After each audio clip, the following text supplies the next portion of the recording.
you speak, how you walk, how you blink, how you talk, how you teach, how you reach, let it sink. What's your purpose? What's your passion? Did it pay? What's your plan? Is it plane? On a plane? How'd you play? I'm just playing. What's your purpose? What's your passion? Did it pay? What's your plan? Is it plane? On a plane? How'd you play? I'm just playing.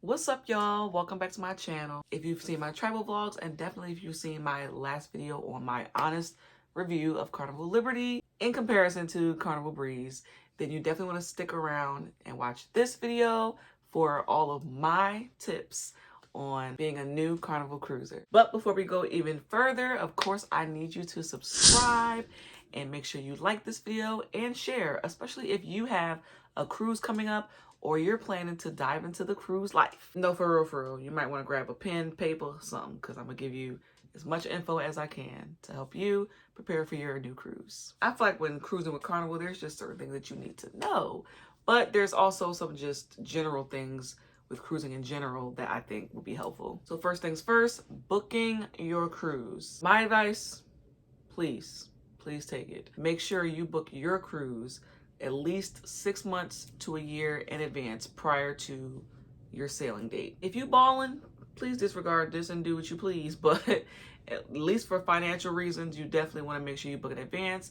It's better to just do their little payment options, and then you have to have your final payment at least 3 months in advance. So don't be like us. We booked 3 months prior to our trip and our final payment was due, so we had to pay that thing in full. And of course, a cruise is not cheap. There are some cheap cruises out there. I believe Carnival Conquest, which is in the same fleet as Carnival Liberty, but it's a little bit cheaper and a little bit older.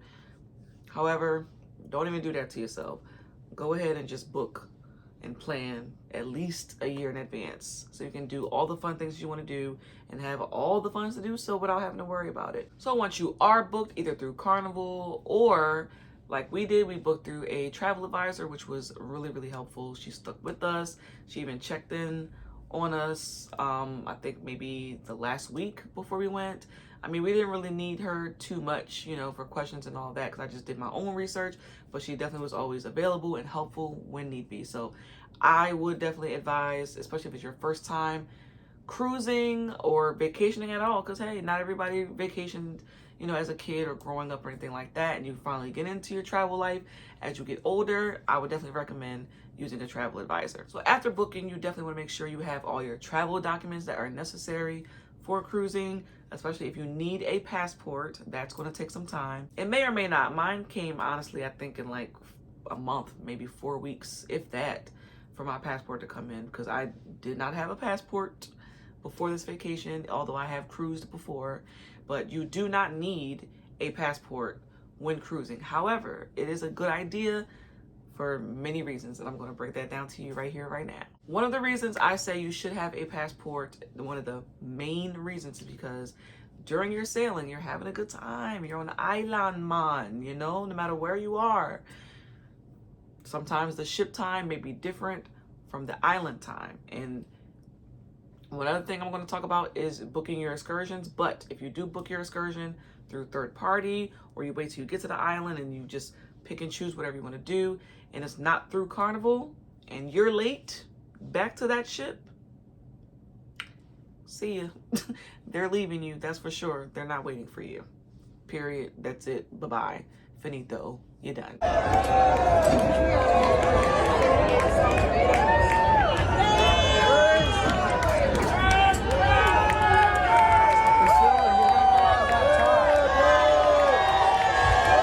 So, I mean, unless you want to stay on the island. If you said, hey, you balling like that, you know what? I like here. I don't want to keep cruising even though all my luggage is on there. I'm just going to buy everything new here. If that's not what you're doing, you don't want to get stuck on the island. All of your belongings are on that ship. It's best to make sure you get back to the ship on time. But in the event that does happen, you just don't want to do that if you don't have a passport. It takes a lot, and you may be stuck there for God knows how long. And it's a foreign country. You don't know anyone. You're not home. You don't know who to trust. It may be crime. It's a lot. So definitely just make sure you have your passport and bring it with you in port, because you may need to show it as proof of you being on the cruise and all that.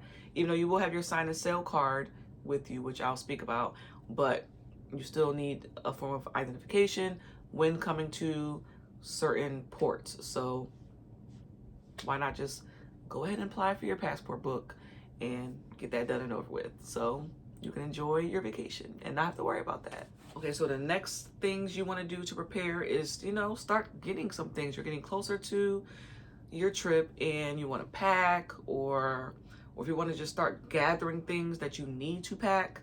What I recommend, and some of the things I recommend to put in your luggage or your carry-on, this one is for your carry-on. Bring yourself a straw.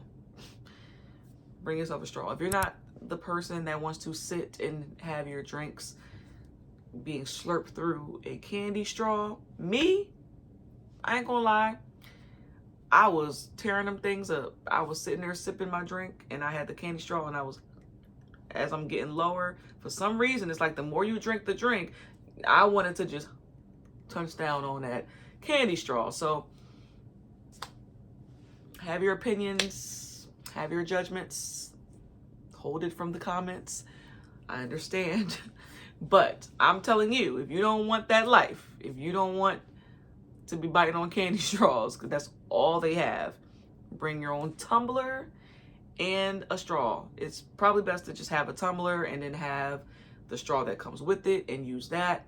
And they have, or get one that, you know, you can clean them out with, like the little, I don't know what they're called, but the little brush thingies that you can put, that looks crazy, but you can put in your straw and clean it out, because you may use it several times, of course, during the cruise. Or, which I also got the idea from Stanley and Lynette, I'm going to refer to them a lot because they got your girl together, preparing me just from watching their vlogs. But I think they even have it tagged somewhere on their channel in one of their videos. But you can bring like just a portable straw, like in a little package, and you can just pull it out. You can always have it on you and keep it in your carry-on, even when you're not on the cruise. If you're, you know, at the airport waiting and you want a drink, or you want, you know, a soda or whatever, and you don't want to put your mouth directly on it, you got the straw. Another thing I recommend having, and I mean pretty much it's a necessity. It's not a recommendation. It's a please do this. Make sure you get your non-surge protectors, and make sure it's non-surge specifically, because surge protectors are not allowed on the ship. It could be a big hazard, cause a fire. So you need your non-surge protectors. Some ships may have them available at customer service, but you can't really always bank on that if you don't know the ship that you're going on, if you've never been on it before. So it's best to just order from Amazon and just get you your own non-surge protectors, or non-surge protectors, because the outlets in the room, there's not many. I think in my room it was, I'm sure every room on Carnival Liberty, it was just a regular American standard outlet with like the 3, and then there was a European outlet, and then I think 1 USB port. That's it. So if it's multiple, like, it's fine for me, but if you're in a room with multiple people, if it's you and your partner, your spouse, and you have kids and they have devices and all of that, you're definitely going to need something bigger, you know, but it has to be a non-surge protector. So keep that in mind, but you will need it. And just to be clear, it is 4 something in the morning. I stay really late at work, and I've been trying to get these vlogs out here and record them. It's been very busy since coming back from vacation. So if I miss a word or something, please bear with me, please understand. So did I say non-surge protector? I think that's correct. Your non-surge protector, power cord, whatever it's called, you know what I'm talking about. You need that. Another item that I feel is a necessity, especially if you've never cruised before, or if you don't know, you know, or you haven't been on a certain boat before and it's a smaller ship or whatever, really whatever size. If you have vertigo, or if you have stomach issues, or you're prone to motion sickness, you definitely want to get you some C-bands. Take it from me. I'm going to get into that story. Definitely. Well, you already heard the story. If you've seen the last vlog, which I hope you have, you heard the story. Yeah, get you some C-bands. And if not C-bands or both, get Dramamine. I would prefer the Sea-Bands over Dramamine because Dramamine can make you feel really, really groggy and like just really, really tired. And you're on vacation, you want to have fun and do things. So you don't want to be sleeping, you know, so get you some Sea-Bands. Just keep them on with you at all times. I understand if it might ruin your outfit, it might not look cute, because that's definitely how I felt when they were blue, you know, but they helped me not be sick, so I did not care. I had on bracelets anyway, just whatever, you know, but definitely want to have that. And especially if you are placed in the back of the ship or the front, yeah, middle is your best bet to have any chance of not having any seasickness. But in the event you have an aft or forward room, Sea-Bands. Okay, so it's time to pack. It's time to get your drip going, you know, your drip flowing. No, that was corny. Whatever. I'm old. But whatever these kids say today, your drip, your clothes, okay? Whatever you're gonna pack, do me a favor and don't overpack. Make sure you have just enough of what you need. I would recommend, if you are on a 7-day cruise, you should bring maybe 2 outfits per day, so 14 outfits. And even that honestly feels like a lot. It sounds like a lot, but yeah, you may end up having at least 2 luggages with you for a 7-day cruise, especially if there's elegant nights involved. And you know, the men, they might have their garment bags, they bring their suits and their dress shoes and all that stuff. And ladies, we have our dresses and such, and they may be a little bulkier depending on, you know, whatever vibe we want to go for. But I would try to pack as lightly as possible. I made the mistake of packing like a bathing suit per day, I'm pretty sure. So 7 bathing suits. And I honestly didn't even need that, because I'm going to get into the pools and break that down for you, so you can decide if you are comfortable in these pools or not. No judgment. It's all your preference. But for me personally, I did not need 7 bathing suits, so I probably won't be doing that again. And even if I were to get in the pool every day, I really don't need it. I could literally just rinse them out and hang them and wear them again. You know, I'm very sanitary like that. The thought, especially with a salt pool, which is what they have, saltwater pools, I can't see myself wearing the same bathing suit. So it's like, you kind of got to pick and choose which days you want to swim. So I don't know. If you want to pack 7, go ahead. If you feel like you might do it every day, but for me, no need. But definitely try not to overpack. You definitely don't need any more than 14 outfits for a 7-day cruise. And if you're doing a shorter cruise, you know, then you might want to get into maybe 10 outfits. If you're doing like a 5-day or a 4-day, then maybe 7 to 8 outfits. But definitely try your best to plan like each day and figure out what you're going to wear for each day. So now you have your cruise booked, you're figuring out your outfits and all that good stuff. When it comes down to booking your room, okay, and travel and all that good stuff, of course, you want to, you know, plan your flights ahead of time, probably around the same time that you book the cruise or a few months after that. But I will say, it is my recommendation. You heard it here. Don't say I didn't warn you. You should definitely make sure, if you are traveling from another state, you're far away, you definitely want to make sure you book your flights the day before the cruise and book a room the day before the cruise. And for many reasons, you might want to explore the city that you're in if you've never been there, or just to have extra time to decompress and think and, you know, just settle in to everything that's about to go on. Or if you're going back home, I would say the same thing. My opinion, from what I've learned, I was forced to stay in New Orleans an extra day, you know, but it was worth it, of course. But I would say, yeah, even going back, depending on how far you're traveling. We flew from Jersey to Florida to New Orleans, so we had a lot of travel, and it would have definitely been beneficial to have somewhere to sleep the day before going on a cruise. But we were stuck in the airport for hours, which we didn't mind because we were just excited anyway. Wanted to get out of the airport, but yeah, it would have been nicer to be able to rest our heads for a little bit and take a nap before getting on the ship.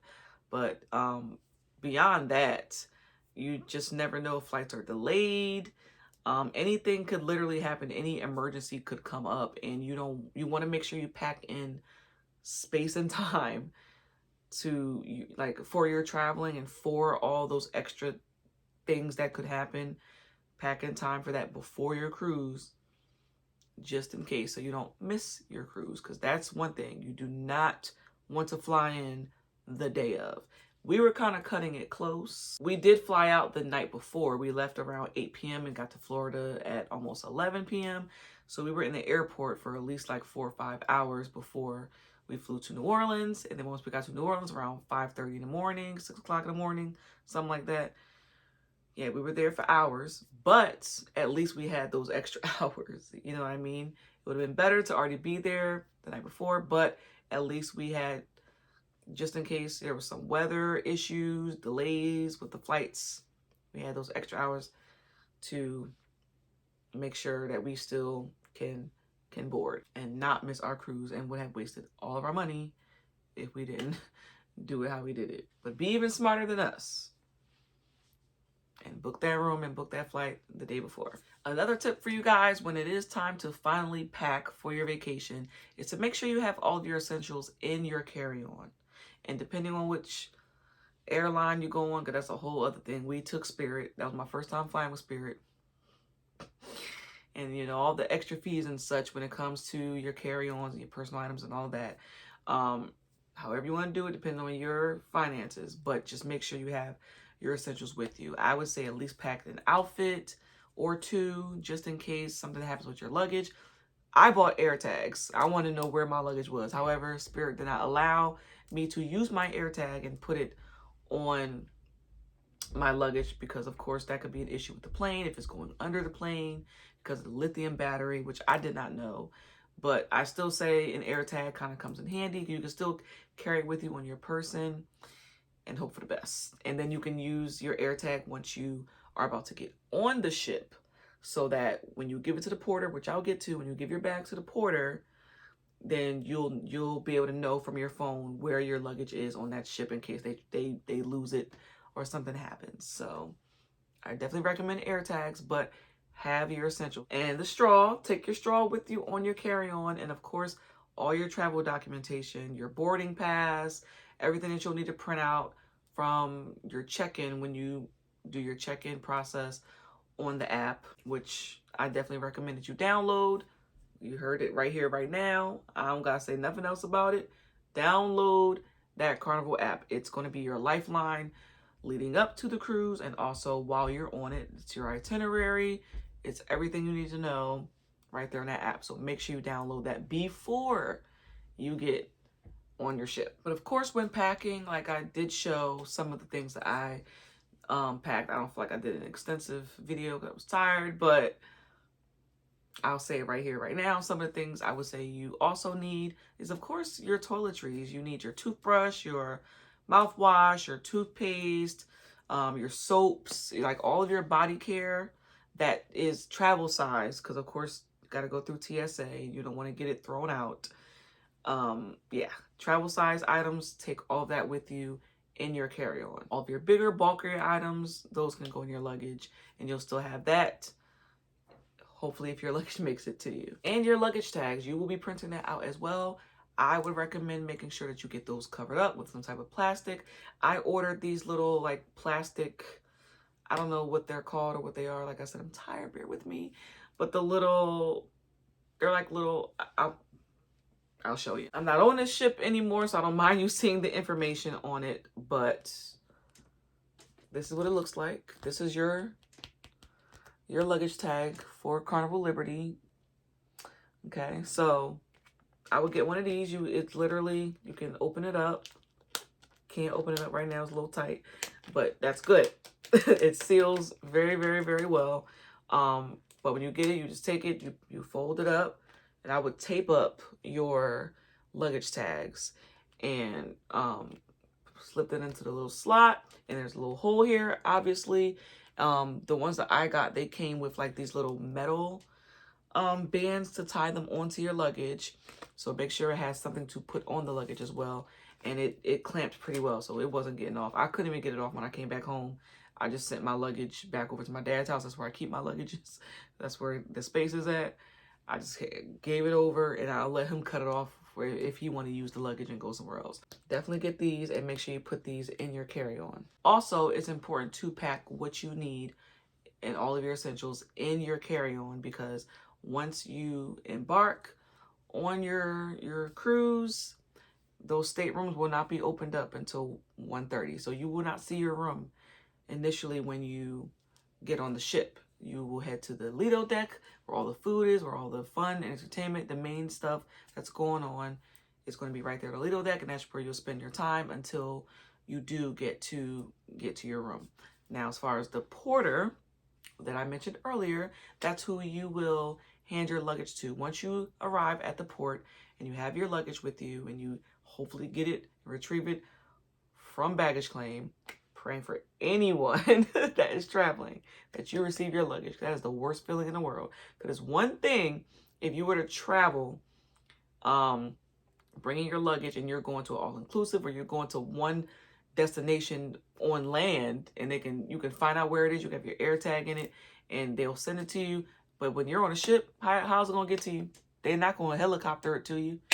It's not getting to you. So for 7 days, you're without all your belongings. So I genuinely pray, that is the worst fear that I would have when traveling to get on a cruise, is that right there. I pray for anybody embarking on their next cruise to have their luggage with them. Amen. But yes, you do not want to be lugging around your luggage while you're on the Lido deck. That's got to be uncomfortable, and it's very tight, because a lot of people, everybody pretty much that's already gotten on the ship is on that Lido deck. So it's not much space. You're looking for places to sit and eat and all that if you didn't have an early check-in time. But bring everything that you would want and need in the meantime before those staterooms open up. And please, make sure you tip your porter, because you have no idea how many pieces of luggage they have to handle. I forgot which cruise line I was watching earlier about their turnover days and how they have to prepare the ship for the next embarkation to happen, and it's a lot that they deal with. Like, I think whatever ship this was, they had like 15,000 luggages. So you'll be lucky if your luggage gets to you when your staterooms open up at 1:30, but sometimes not. And ours were there. Ours were already there for us. Also, during your booking, make sure, or sometime before you set sail, make sure you get traveler's insurance, because you never know what can happen. You need it for many reasons, but medical is a big reason why you might need that, and it covers all of that. So that's definitely important. It does cost a little extra, of course. It's a little extra fee, but it's totally worth it. I would not travel without it. Also, once you get on that ship, please, the minute you step foot, the minute, not even when you step foot on the boat, when you're on the gangway, when you're walking up and you gotta go through that long strut like you mean it. You better strut like you mean it, because it's gonna be a long walk. But make sure you put your phone, just like you had it on the plane, have it in airplane mode, because your phone will roam when you are out at sea. Even when you're on the ship, you're already like, let's say your boat is here. I don't know what I'm doing. Your boat is here. Here's the dock or the port or whatever. Your boat is here and it's massive. You're already in the ocean where you're out of cell phone range. Keep that in mind. So I'm just saying, have you ever, maybe some people go out on a river. We were on the Mississippi River. Let me know if you've been, in the comments, let me know if you've been on the Mississippi River and have had Wi-Fi. I don't know. Maybe some people do. Maybe it's possible. But if you're already in the sea, especially when you've already left port and you are sailing away, your phone will roam and you will come back to a very hefty phone bill. So whoever your carrier is, if you want to settle that with them, that's between y'all. But my advice is make sure you have that phone on airplane mode the entire vacation. Like, not just, when we're just on a boat and then we get off at the port and no. Don't do that. Some places do offer Wi-Fi depending on where you are in port. Some excursions, they come with Wi-Fi, But and then as well as the ship, I'll say that the ship comes with Wi-Fi. That is for sure. You can pay for that before boarding. I would do that. I'm not sure if you can do that after boarding. I think you have up until the day before, if I'm not mistaken, as well as several other things that you'll have to prepare for before you get on board. But Wi-Fi is one of them. If you have kids or you have family members you need to keep in contact with, you won't be able to FaceTime, I don't believe. I'm not sure unless you get like the premium package. Maybe premium package, because I don't know what that life is like. That's expensive. Maybe one day I'll have it. But as for Carnival, they have like the premium package. They have the social package. I think they have 4 packages total. We had the social package, and that still allowed us to be able to have social media and, you know, look at things on social media. I still was able to receive text messages. Honestly, I was still able to text my mother, but we couldn't like FaceTime or anything like that. And I was able to use Messenger, Facebook, Instagram, all those good things. But if you're someone who needs to check your emails and you still got to deal with work and all that while you're on vacation, it's best to get that premium package. Speaking of money, of course, as for more things to prepare yourself for before traveling and embarking on this cruise, I would definitely recommend that you, at least for Carnival, you do cash account. I repeat, a cash account, which means you have to physically get the money out. I would recommend you do that in your hometown where you are, where your debit card is already, like, that's, you know, that's your billing code area. I would do it there instead of waiting to get to, say, New Orleans or Galveston, Texas, or Miami or whatever, wherever you're sailing out of. I would say do it at home. Bring enough money with you that you think that you'll need. I was gonna say a lot of money, but however money you think that you may need for your trip, whether it's for the ports, if you want to buy souvenirs. A lot of ports, they do accept USD cash dollars, so that's probably a best bet. But as far as your sign and sail card, which you will receive when you are getting on board, and that's going to be your lifeline to everything that you want to purchase on board. So if you want to do some type of dining that requires you to pay them, like I'm not sure if Guy's Burger was really free or if I had to pay for it, because we got ours for free. And the people that were lined up getting it, I think it was either day 1 or day 2. It might have been the second day.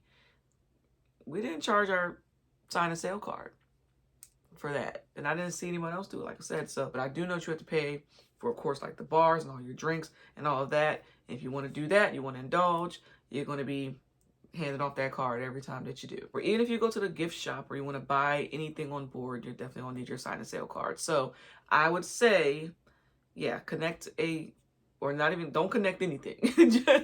Just use cash. You can insert cash at the kiosk or at the customer service, which on day 1 is going to always be busy, but you're going to have to stand in that line if you want to be able to use your card for anything, to do anything on board other than eat and enjoy the entertainment and the pools. So yes, do that cash account. There is the options of, which, like I said, I don't recommend, but there is the other options of connecting your credit card or your debit card. Now, as far as your debit card, I would go see Miss Lynette on Life With Us TV. They break that down a little bit better. Both her and Stanley, they break it down of the issues with bringing your debit card. You can bring your debit card. I wouldn't, because what would you use it for? You probably shouldn't use your debit card in a foreign country. Just saying, the information can be stolen. But even on board, there's going to be holds. I don't remember exactly why there's holds. I'm not too savvy with financial literacy. I'm trying to learn all these things. I'm still growing. But apparently there's holds. If you know what I'm talking about, then you know, and you want to avoid that. And the way they broke it down on here, it does make sense. I don't have the proper language to be able to properly explain it to you. So I would go see those videos. And matter of fact, I'll link that down in the description. And as for a credit card, I do hear that that's better if you're going to take any type of your money, your cards, your money cards with you. I think it's best to bring your credit card with you in port. But also, if you want to use that for your sign and sale card, please make sure you have the available funds on your credit card, depending on how much you're going to spend. And you can't honestly always determine exactly how much you're going to spend, depending on the type of person you are. If you're going to hit the bars, if you're going to go, or if you're going to play certain games or just do certain things that may require money, if you want to literally fully indulge in your cruise, bring that cash. I'm telling you, bring the cash. It is also best to make sure that when you do bring your cash, you bring smaller bills. Because let's say you're in port and you only got a big ball of $100 bill. Now, these are foreign people. They're going to get their money. They make their money off of tourism. So they might tell you, if you're going with a third party situation, they may say, oh, hey, it's such and such amount. And you're like, oh, well, I only have this. Do you got change for this? And they might be like, no. Now you stuck just giving them that. What you going to do? Not going on the excursion? Just sit there like a floating duck, not doing nothing on the island? So yeah, bring smaller bills. Especially if you want to tip, if you have a tour guide, which is a good idea to do so. That's how they make their money. And they do a really good job at it. And they really make sure they put forth the effort for you to have a good time and experience the island as best as you can. So I would say make sure you tip them as well. And just more money situations, because you got to get all the money squared away. That's number one, actually. Keep all the money things in mind first before you book a cruise. But there is gratuities that you pay for on a cruise. So if you do have drinks, or if you, and then the fact that you have servers, you know, giving you food in the dining hall or at the buffet, they're cleaning up for you, and you know, there's waiters and all of that. There's gratuities packed into that because they're still serving you. So fair, right? Just like you would pay gratuities at home at your local restaurant, you'll do the same with Carnival. However, Carnival, they pack theirs in already. So you're going to pretty much pay, like, I forgot the exact dollar amount. Do your own research for that. But you definitely will pay a certain amount per person. Ours total was $224. And I'm not sure if it's the same for every cruise, you know, for every ship, but ours was total $224. You can opt out of it if you do a cash account, because what they're going to do is, well, if you have a cash, whether you have a cash account or not, or your debit, even if you have your debit, they're going to tack that gratuity thing on there, and that's going to be a hard time trying to get that off. So it's best to have a cash account so that you can say, hey, return my funds back, keep it on there, be fair, let the people get their money. But if you're the type of person who wants to be a blessing, and you're at, you know, like the steakhouse, or you're somewhere where you can give a tip, you can tip them yourselves. I wouldn't recommend it because you're going to pay for the gratuities, but you don't have to. Speaking of your excursions, when it comes down to booking your excursions, I highly recommend you book through Carnival, especially if it's your first time. If you know what you're doing, if you've been to the islands and you've done, you know, these things several times and you're comfortable with that, by all means, like I said, make sure you get back to that ship on time. But I just recommend, like I said, going through Carnival, because if you go through Carnival, you're on an excursion, and if something happens where the vehicle that you're in breaks down or whatever causes you to possibly be late, Carnival will still wait for you because you booked through them. It's their people. So they'll make sure they stick around for you. As for more tips for preparing for your cruise, I also would definitely recommend that if you want to do specialty dining, whatever options they have during your sailing with whatever cruise ship through Carnival that you are sailing on, I would recommend booking your specialty dining beforehand, way advanced, maybe at least a month or 2, 3, 4, 5 in advance, because people do tend to book that up and you won't be able to do so once you get on board. You could, if they have some people that didn't end up showing up for whatever reason, then they may have space, but you don't want to chance it, because what if it's just all booked up and everyone stays true to their reservation? So I would definitely make sure you do that far in advance. But also, the cool thing about Carnival is you can request certain food items due to your allergies, or you can have things excluded from the menu due to your food allergies, but you have to let them know in advance, so that when you are, let's say you're dining in like Golden Olympian or Carnival Liberty, your waiter they're already assigned to you. So they'll know, okay, at this table, Salida and Lamar are at this table this night, and this is their preferences. So, okay, Salida is allergic to tree nuts, or she's allergic to, soy or whatever.